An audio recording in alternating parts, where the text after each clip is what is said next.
उत्तर प्रदेश सरकार के पर्यटन एवं संस्कृति मंत्री श्री जयवीर सिंह जी, उत्तराखंड सरकार के पर्यटन मंत्री माननीय श्री सतपाल महाराज जी, लोकप्रिय सांसद और उत्तराखंड के पूर्व मुख्यमंत्री माननीय डॉक्टर रमेश पोखरियाल निशंक जी, हरिद्वार के लोकप्रिय विधायक और भारतीय जनता पार्टी के उत्तराखंड के अध्यक्ष माननीय श्री मदन कौशिक जी, उत्तराखंड सरकार के वित्त, शहरी विकास, आवास, विधायी और संसदीय कार्य विभाग के मंत्री माननीय श्री प्रेमचंद अग्रवाल जी, कृषि एवं कृषक कल्याण एवं सैनिक कल्याण ग्राम विकास विभाग के मंत्री माननीय श्री गणेश जोशी जी, उत्तर प्रदेश सरकार के व्यावसायिक शिक्षा और कौशल विकास विभाग के मंत्री श्री कपिल देव अग्रवाल जी, लोक निर्माण विभाग के राज्य मंत्री श्री ब्रजेश सिंह जी,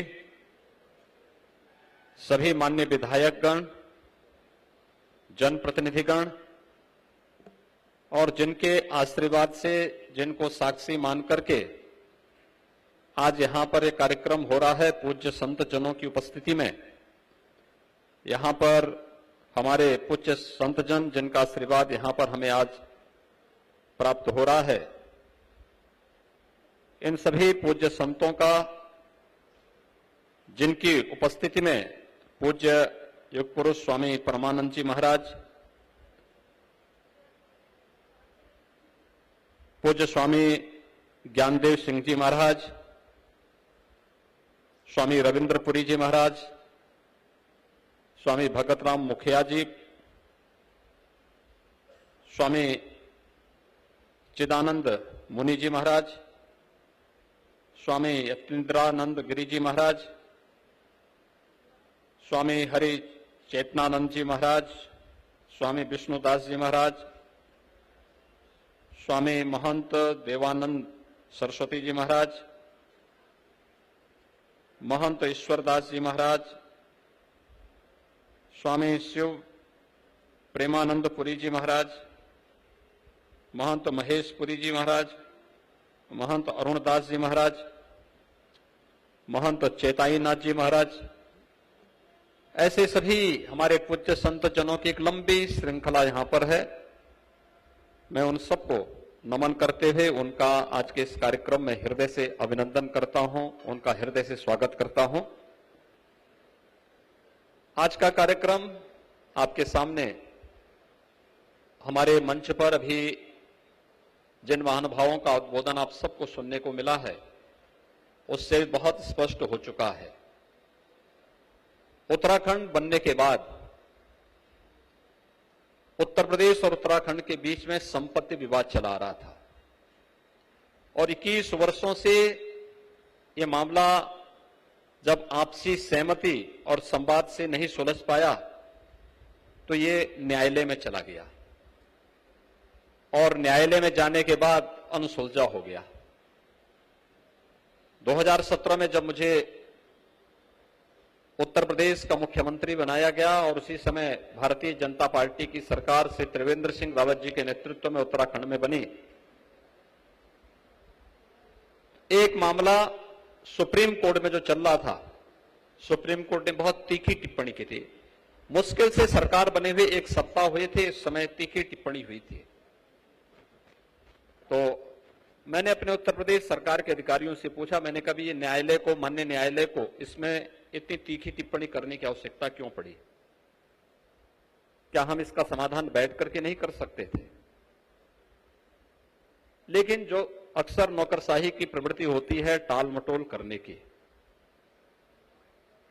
और उसके कुछ समय के बाद मेरे पास उत्तराखंड के माननीय मुख्यमंत्री जी का भी फोन आया कि हम लोग इस मुद्दे पर बैठना चाहते हैं।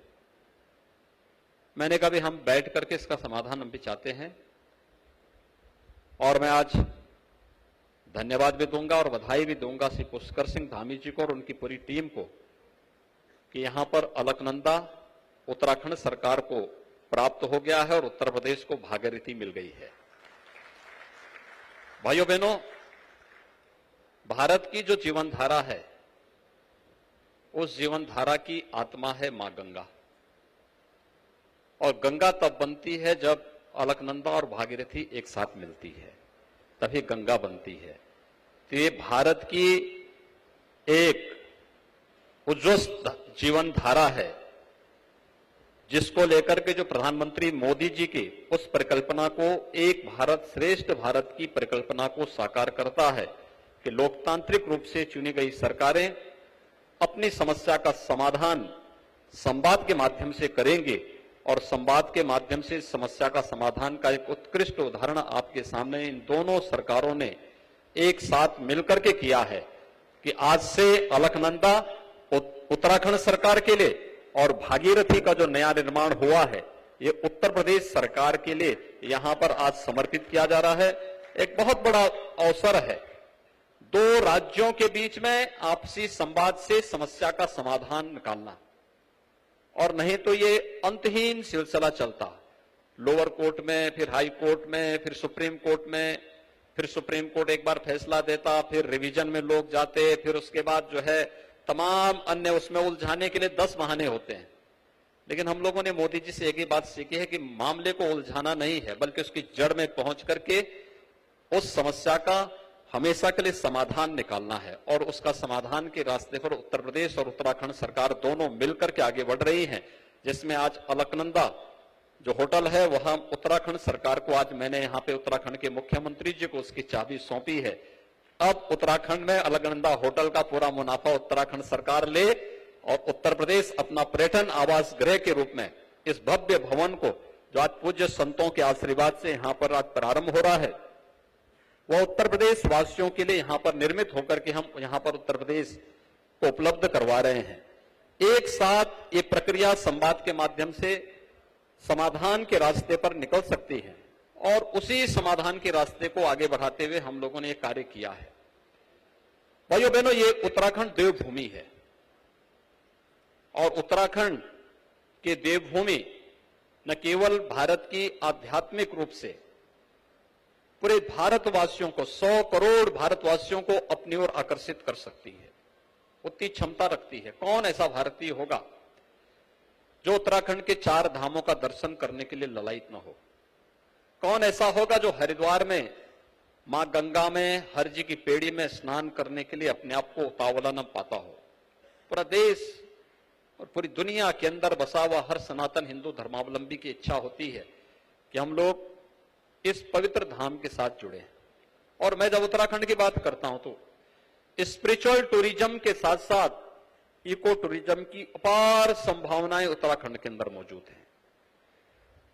लाखों नौजवानों को नौकरी और रोजगार की संभावनाओं और स्वावलंबन के मार्ग पर अग्रसर करने की उन संभावनाओं को आगे बढ़ाने के लिए आज जिस मजबूती के साथ केंद्र और प्रदेश सरकार कार्य कर रही है, उसी श्रृंखला में आज केदारनाथ धाम जिस भव्य रूप में आया है, अभिनंदनीय है। प्रधानमंत्री जी के विजन का हम सब अभिनंदन करते हैं और उस विजन के साथ हम सबको जुड़ना होगा, हम सबको उसको जीवन में फॉलो करना होगा, उसको अंगीकार करना होगा। हम उसके पीछे चल करके हमारा क्या योगदान हो सकता है, इसके साथ जुड़ करके हम भी अगर अपनी भावनाओं के साथ उसे जोड़ने का कार्य करेंगे, अद्भुत कार्य हो सकता है। उत्तराखंड में केदारनाथ धाम आज संवर चुका है, बद्रीनाथ धाम प्रतीक्षा कर रहा है, वहां पर भी कार्य की परियोजना को आगे बढ़ाने का युद्ध स्तर पर कार्य हो रहा है।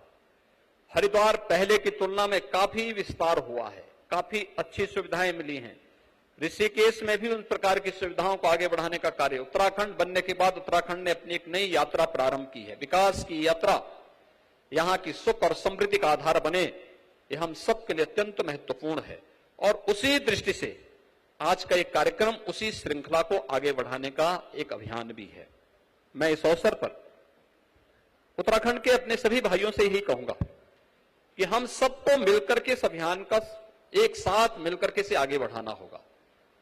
भले ही राज्य अलग अलग होंगे, लेकिन भाव और भावनाएं तो दोनों की एक है, एक जैसी है, एक साथ मिलकर के चलने की जैसी है। और हम लोग मिलकर के हर काम कर सकते हैं, कहीं कोई समस्या नहीं है। अकेले उत्तर प्रदेश 25 करोड़ का बाजार आपके लिए पड़ा हुआ है। उत्तर प्रदेश आपके पास आकर्षित होकर के यहां के धामों का दर्शन करने के लिए आने के लिए उत्सुक है। हमें सुविधाएं देनी होंगी। आतिथ्य सत्कार का, उत्तराखंड की परंपरा का, उसको आगे बढ़ाने के लिए तत्पर होना होगा। और पूरा देश आना चाहता है। यानी आप 4 धाम की 6 महीने की यात्रा में ही देखेंगे इतना कुछ आप लोग यहां के माध्यम से समृद्धि ला सकते हैं। इसके माध्यम से बहुत कुछ संभावनाएं। और फिर मैं उत्तराखंड की जब बात करता हूं तो उत्तराखंड में हर सीजन में अलग अलग प्रकार की संभावनाएं होती हैं। मैं जब 4 धाम की यात्रा बंद होगी तो आपके कुमाऊं से जुड़े हुए नैनीताल और वहां के जो हिल स्टेशन है, जोशीमठ से जुड़े हुए जो आपके हिल स्टेशन है, या उत्तराखंड के जो अन्य उच्च हिमालय से जुड़े हुए जितने हिल स्टेशन है, ये सब फिर उसके लिए पलक पावड़े बिछा करके लोगों के लिए तैयार होते हैं कि लोग अगर पर्यटन के रूप में, श्रद्धा के रूप में आना है तो यहाँ के हर एक जगह, हरिद्वार से लेकर के 4 धाम की यात्रा पर, हर एक डांडे पर और हर एक महत्वपूर्ण स्थल पर जो देव मंदिर हैं, शिवालय हैं, प्रमुख तीर्थ हैं, आप इनका दर्शन करिए। और अगर पर्यटक के रूप में आ रहे हैं तो मुझे लगता है कि देश के उन बिरले राज्यों में उत्तराखंड है जिसका फॉरेस्ट कवर भी बढ़ा है। यहां पर बहुत सारे ऐसे स्पॉट हैं जहां पर इको टूरिज्म की ढेर सारी संभावनाएं आज भी हम सबको लालायित करती, पूरे देश और पूरी दुनिया को अपनी ओर लालायित करती है। और उन संभावनाओं को विकसित करने की दिशा में एक कार्य जहां उत्तराखंड के अंदर हो सकता है, वहीं हम लोगों ने उत्तर प्रदेश के अंदर प्रधानमंत्री मोदी जी के इस विजन को बहुत अच्छे ढंग से आगे बढ़ाया है। आप सभी पूज्य संतों का आशीर्वाद प्राप्त हुआ था। भव्य कुंभ और दिव्य कुंभ कैसे हो सकता है, यह प्रयागराज ने आप सबके सामने प्रस्तुत किया है। कुंभ की अवधारणा को आगे बढ़ा करके हर एक आयोजन को हम कैसे इसको आगे बढ़ा सकते हैं। हमने विगत वर्ष वैष्णो कुंभ के रूप में वृंदावन में एक भव्य आयोजन करके उस कार्यक्रम को आगे बढ़ाने का कार्य भी किया था। और यही नहीं, आज आप में से तमाम पूज्य संतों को जब प्रधानमंत्री मोदी जी ने काशी में काशी विश्वनाथ धाम का लोकार्पण किया था, उस आयोजन के साथ जुड़ने का अवसर प्राप्त हुआ होगा। काशी विश्वनाथ धाम प्रथम चरण का कार्य पूरा हो गया, सेकंड चरण का कार्य अंतिम स्टेज में चल रहा है। इस मई के अंदर वो कार्य भी पूरा हो जाएगा। और काशी विश्वनाथ धाम की स्थिति ये है कि 1 लाख श्रद्धालु प्रतिदिन आ रहा है वहां पर। वर्तमान में मुख्य मुख्य पर्वों और त्योहारों पर यह संख्या 5 से 7 लाख प्रतिदिन जाती है। जिस काशी में हम एक साथ काशी विश्वनाथ मंदिर में 50 श्रद्धालु एक साथ एकत्र करने की क्षमता नहीं रखते थे, आज वहां पर हमारे पास 50,000 श्रद्धालु एक साथ एक समय खड़ा होना चाहेगा तो वहां पर काशी विश्वनाथ धाम के अंदर खड़ा हो सकता है, दर्शन कर सकता है, पूजा में भाग ले सकता है। इस प्रकार की संभावनाएं बनती हैं और ये संभावना वहां पर बनी है। इसमें पूज्य संतों का आशीर्वाद भी था, उनका सहयोग भी था। ये हो सकता है काशी के विकास में इससे योगदान होगा, लेकिन इस प्रकार का कार्यक्रम हमारे पूज्य संतों का सम्मान भी बढ़ाता है, उनके गौरव में वृद्धि करता है, उनके प्रति लोगों की धारणाओं को बदलता है। आज काशी विश्वनाथ धाम भव्य रूप में देश और दुनिया के सामने है। अयोध्या में मर्यादा पुरुषोत्तम भगवान श्री राम के भव्य मंदिर निर्माण के साथ अयोध्या दुनिया की सबसे सुंदरतम आध्यात्मिक और भौतिक नगरी के रूप में विकसित होती हुई दिखाई दे रही है। आप अयोध्या को देखेंगे, बहुत अच्छे ढंग से अयोध्या संवर रही है, नए उस पर आ रही है। मथुरा, वृंदावन, गोकुल, बरसाना, इस सब के विकास की कार्य योजना हमारी लागू हो चुकी है। ये सभी कार्य वहां लागू हो चुके हैं। ऐसे ही सुख तीर्थ का, ऐसे ही नैमिषारण्य का, विंध्यवासिनी धाम का, चित्रकूट का, महर्षि वाल्मीकि की जन्मभूमि का, लालापुर का, संत तुलसीदास जी की जन्मभूमि राजापुर का, ये सभी समग्र विकास की, आध्यात्मिक और भौतिक विकास की उन सभी संभावनाओं को लेकर के हम लोग आगे बढ़ रहे हैं। तो वो बौद्ध तीर्थ स्थलों के विकास के लिए, जैन पर्यटन स्थलों के विकास के लिए, सिख तीर्थों के विकास के लिए भी वहां पर प्रदेश सरकार निरंतर कार्य कर रही है। और केंद्र और प्रदेश सरकार मिलकर के जिन कार्यक्रमों को आगे बढ़ा रही है, आज वहां पर मूर्त रूप लेते हुए लाखों लोगों को अपनी ओर आकर्षित कर रहा है। अलग अलग आयोजन को एक इवेंट के रूप में प्रस्तुत करना। दीपावली का आयोजन अयोध्या के साथ जुड़ा हो, इस संभावना बहुत कम देखने को मिलती थी, लेकिन भाइयों बहनों आज दीपावली का आयोजन अयोध्या के साथ जुड़ गया है, अयोध्या के दीपोत्सव के साथ ही। आपने देखा होगा किस भव्यता के साथ हम उस कार्यक्रम को आगे बढ़ा रहे हैं।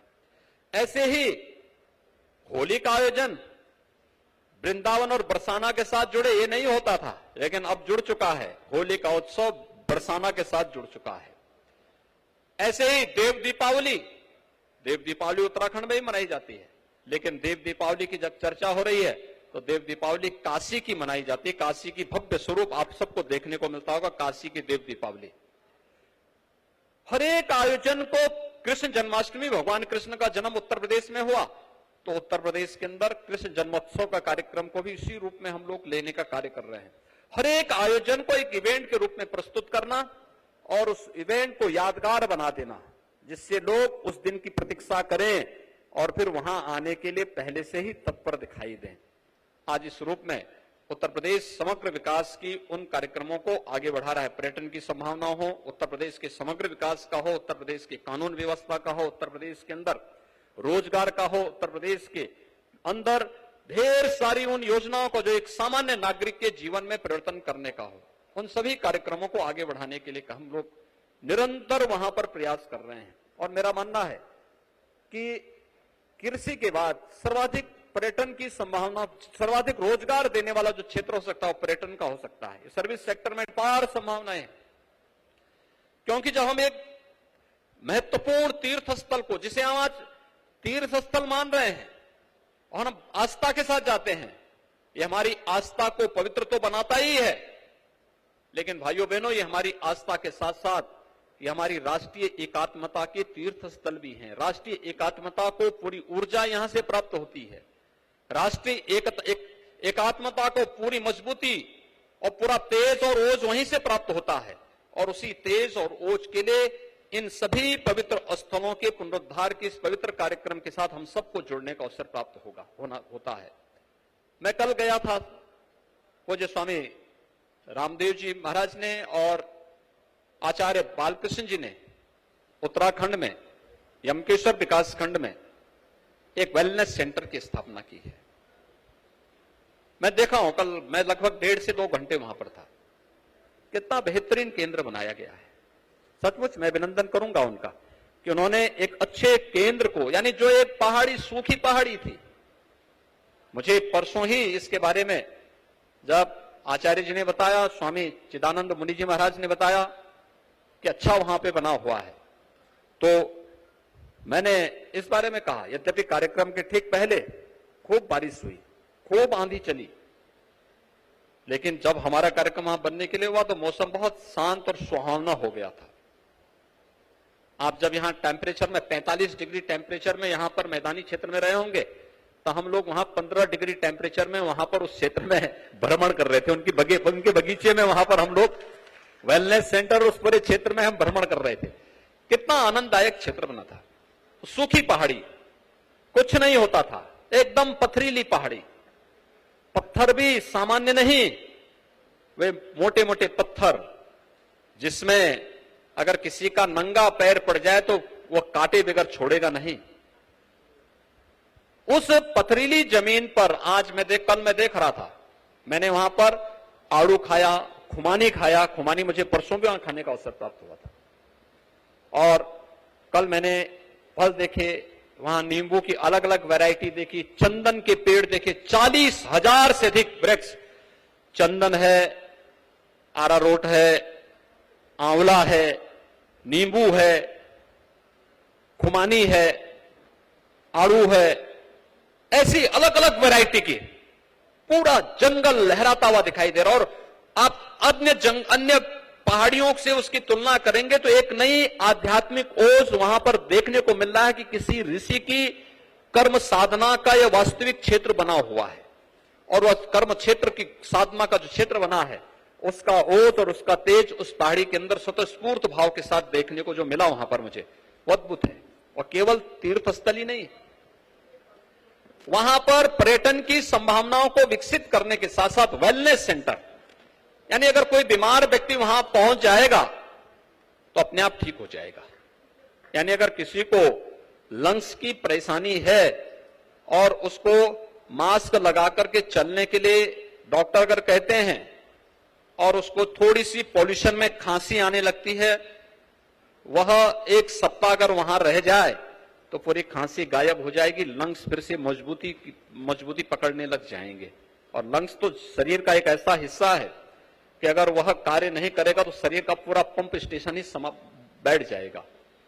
तो वह स्थिति वहां पर मुझे देखने को मिली। कितना अच्छा रमणीय स्थल के रूप में उसको विकसित किया है। यह पर्यटन के साथ साथ वेलनेस सेंटर के साथ साथ वह उत्तराखंड के पलायन को रोकने और उत्तराखंड के अंदर आत्मनिर्भर भारत की प्रधानमंत्री मोदी जी की परिकल्पना को साकार करने का एक सेंटर स्थापित हो सकता है। और उस प्रकार के अनेक सेंटर विकसित किए जा सकते हैं जो उत्तराखंड के नौजवानों को रोजगार और नौकरी तो देगा ही, साथ साथ आरोग्यता के लिए उत्तराखंड की भूमि पर देश को आमंत्रित करने, एक तरफ 4 धाम की यात्रा चलेगी और दूसरी तरफ आरोग्यता की यात्रा भी चलेगी। एक साथ दोनों जब बढ़ेंगे, हम आस्था के साथ साथ आरोग्यता को भी जोड़ करके इस कार्यक्रम को आगे बढ़ाएंगे तो उसके बेहतरीन परिणाम वहां पर देखने को मिलेंगे। और एक अच्छा प्रयास वहां पर हुआ है। मैं इसके लिए स्वामी जी का और आचार्य जी का हृदय से अभिनंदन करता हूं कि उन्होंने उस कार्यक्रम को वहां पर बढ़ाने का कार्य किया है। भाइयों बहनों, ऐसी अनेक संभावनाएं अलग अलग क्षेत्र में बन सकती है। मैं देख रहा था उत्तराखंड में अलग अलग व्यक्ति अपने तरीके से कुछ नया करने के लिए तैयार है। एक नया उत्तराखंड और डबल इंजन की सरकार है, इसका लाभ तो मिलना ही मिलना है। हर एक अच्छे कार्य में प्रधानमंत्री मोदी जी का सानिध्य है, उनका मार्गदर्शन, उनका सहयोग प्राप्त होता है। आज का जो एक कार्यक्रम है, यह एक भारत श्रेष्ठ भारत की प्रधानमंत्री मोदी जी की परिकल्पना को ही साकार करने का उत्तर प्रदेश और उत्तराखंड का एक सामूहिक पहल का परिणाम है, जिसमें हम लोगों ने इस कार्यक्रम को विस्तार से यहां पर प्रस्तुत किया है और ये चीजें आप सबको देखने को मिली है। मैं विश्वास के साथ कह सकता हूं कि जैसे आज अलकनंदा यहां पर हमने उत्तराखंड सरकार को सौंपा है और माननीय मुख्यमंत्री उत्तराखंड श्री पुष्कर सिंह धामी जी को उसकी चाबी सौंपी गई है कि अब इसको आप लीजिए, यह आपकी परिसंपत्ति भी। उत्तर प्रदेश भागीरथी को लेकर के अपनी यात्रा को आगे बढ़ाएगा। और याद रखना, जीवन की जो धारा है, जो गंगा जिसकी आत्मा है, ये तभी गंगा बनती है जब भागीरथी और गंगा मिलकर के, भागीरथी और अलकनंदा मिलती है, तभी गंगा बनती है। और उसी गंगा की धारा को जो जीवन की धारा बन सके, भारत की धारा बन सके, उस धारा को हम लोगों को इसी रूप में आगे बढ़ा के लेके चलना है।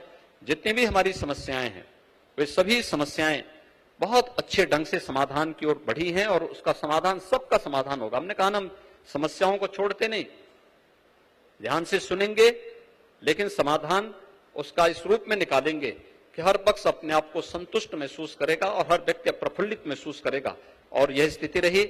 मैं आप सबका हृदय से धन्यवाद ज्ञापित करूंगा। पूज्य संतों का खास तौर पर उनका आशीर्वाद आज यहां प्राप्त हो रहा है।